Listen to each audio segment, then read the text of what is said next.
Hey everybody, it's Mr. Pratt here, and this is Garage Pickleball. First thing you're going to see is me doing some forehand work. Then you're going to see me alternating between some forehand, backhand contacts.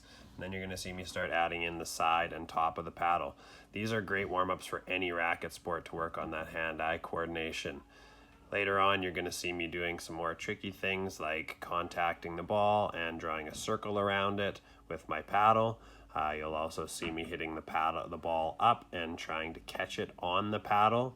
And then we're going to progress into some even more challenging skills like hitting the ball up and playing it between our legs, or perhaps hitting the ball up and playing it around our back.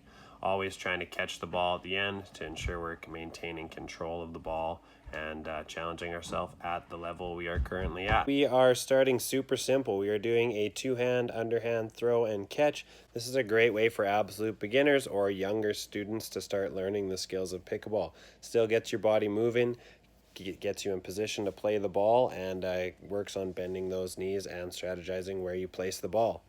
We've now progressed on to a one-hand throw and catch, which would be the next level of challenge here. This is teaching students the same skills as the two-hand toss, but now they're starting to reach to the side of their body a bit with one-handed throwing and catching, which is going to help them transition into using a racket. We have now moved on to actually striking the ball. This is going to make it significantly more difficult, but it teaches students these skills of striking. So we are using our hands instead of a racket. Obviously our hands are attached to our own body, so this makes it a little bit easier than using a paddle or a racket, but it still gives us the same idea of playing pickleball. We're still moving our feet, we're still trying to contact the ball and get it over the net. So we're actually learning the gameplay while also learning a basic level of skill. Finally, you're going to see we have progressed to using actual paddles. When you're playing, you can see that we have a net here. We're fortunate enough to have an actual pickleball net. But if you do not have one, really you could just use any space.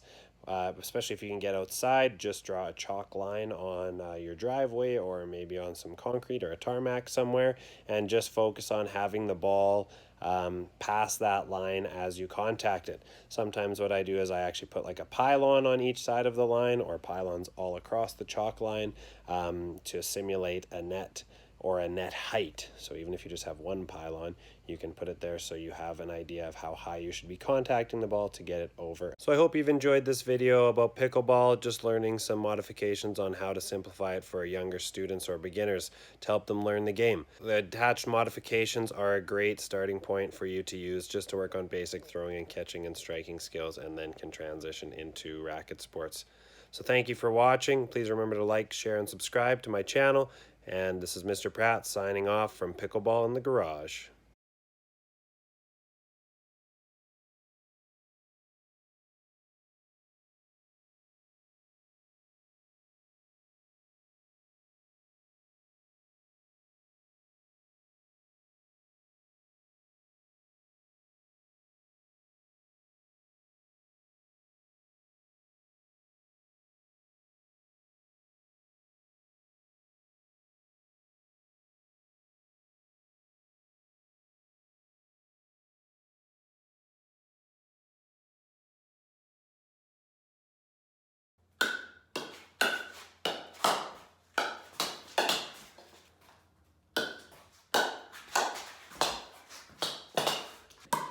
Yeah, that sounds like...